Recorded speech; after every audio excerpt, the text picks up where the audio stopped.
He began his career as a Baptist preacher, but went on to lead a sweeping grassroots effort to end racial discrimination, known as the Civil Rights Movement. Along the way, Martin Luther King Jr.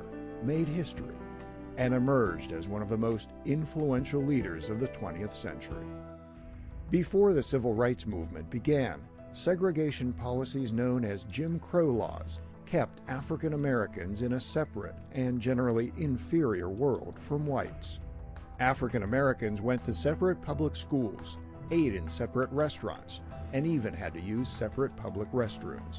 They had to sit in the back of buses and give up their seats to any white people standing. But in 1954, Jim Crow suffered a stunning defeat. The Supreme Court declared that separate schools for blacks and whites were inherently unequal in a case called Brown v. Board of Education. The following year, in Montgomery, Alabama, a tailor's assistant named Rosa Parks refused to give up her bus seat for a white passenger. Parks was arrested, but Martin Luther King organized a full-fledged boycott of the Montgomery City bus system. 13 months later, the buses integrated. The Montgomery boycott inspired more efforts to end segregation. In 1963, King and other civil rights leaders organized the March on Washington. More than 200,000 people came to the nation's capital to demand equality for blacks and to urge Congress to pass pending civil rights laws. Standing at the base of the Lincoln Memorial, King spoke the words, "I have a dream today," describing his hope for a future in which all men would be brothers. The civil rights movement was changing the nation. In 1964, Congress passed the Civil Rights Act, which made racial discrimination in public places illegal. The same year, King was awarded the Nobel Peace Prize. On April 4, 1968, Martin Luther King was assassinated in Memphis, Tennessee. But the movement he helped to lead lived on, inspiring other groups such as Hispanics, women, and the disabled to fight for equal treatment under the law and completing King's legacy of greater social justice for all Americans.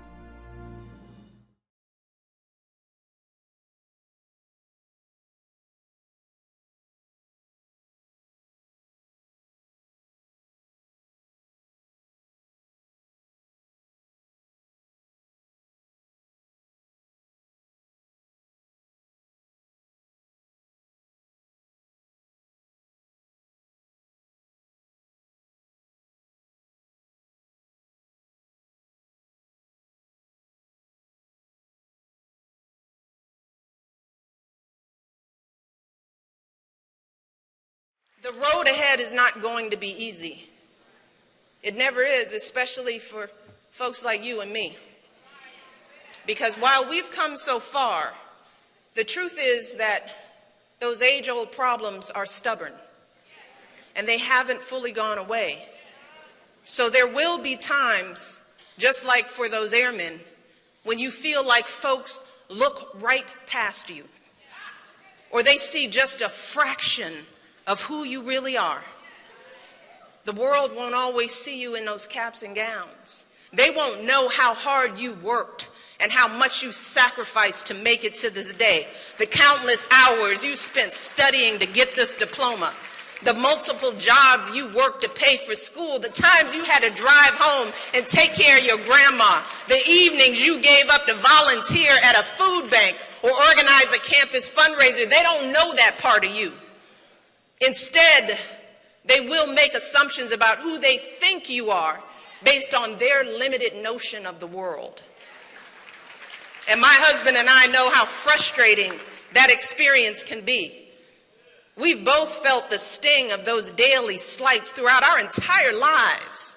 The folks who crossed the street in fear of their safety. The clerks who kept a close eye on us in all those department stores. The people at formal events who assumed we were the help. And those who have questioned our intelligence, our honesty, even our love of this country.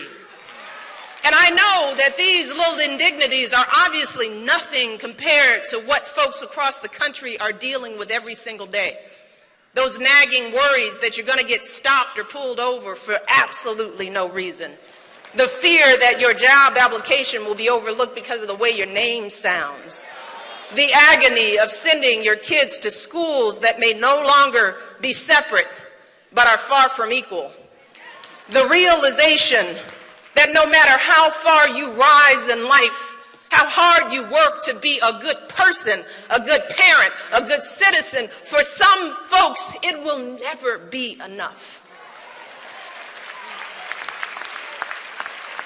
And all of that is going to be a heavy burden to carry. It can feel isolating. It can make you feel like your life somehow doesn't matter.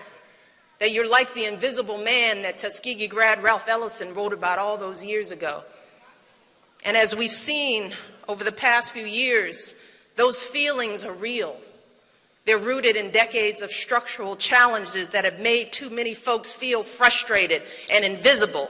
And those feelings are playing out in communities like Baltimore and Ferguson and so many others across this country.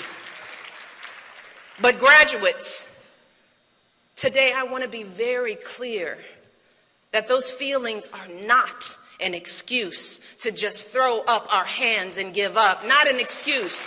They are not an excuse to lose hope. To succumb to feelings of despair and anger only means that in the end we lose. But here's the thing. Our history provides us with a better story.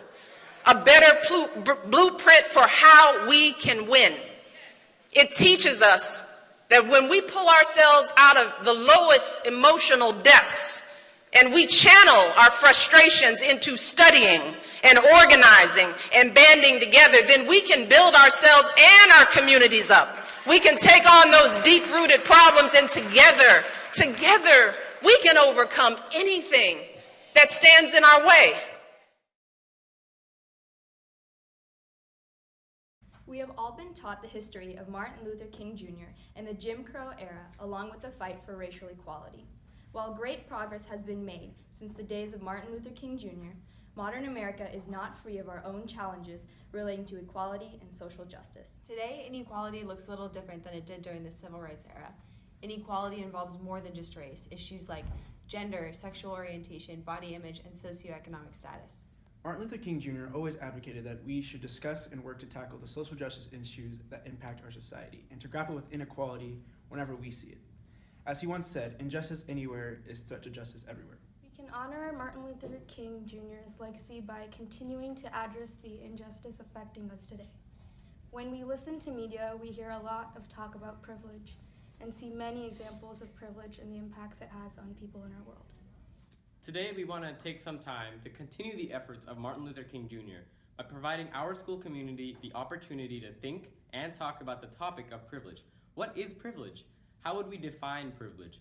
How did different people experience privilege? We recognize that this is not a typical celebration of Martin Luther King Jr.'s life and his achievements. This might include a topic that pushes you out of your comfort zone. However, starting a conversation about challenging issues is part of the growth and social improvement process. This is what Martin Luther King spent his life doing, raising awareness and confronting difficult topics in order to bring about positive social change.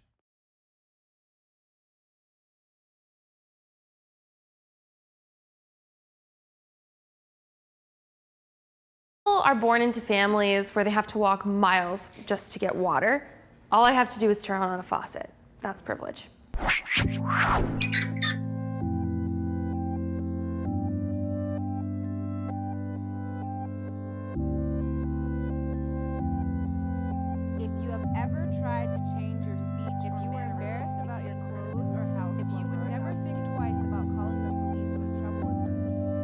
I think privilege is when some people have some things and other people don't have things. I feel privilege is something that you don't even really have control over. I think it'd be silly for me to say I don't have a fair amount of privilege, considering like the country I live in and the job I get to do and the college I was allowed to go to. I suppose being a white male will help me end up somewhere towards the front, but I'll take a few steps back from being gay. I don't think I'll make it to the front. I think I'll maybe be in the middle. That's just the gut feeling I have.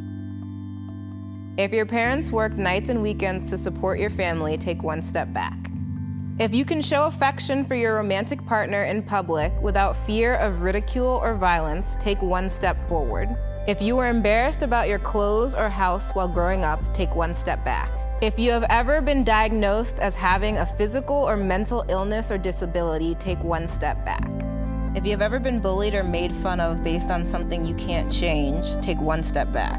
If you get time off for your religious holidays, take one step forward. If you came from a supportive family environment, if you can see a doctor whenever you feel the need, if you are able to move through the world without fear of sexual assault, if you took out loans for your education, if there were more than 50 books in your house growing up. So these are your final positions.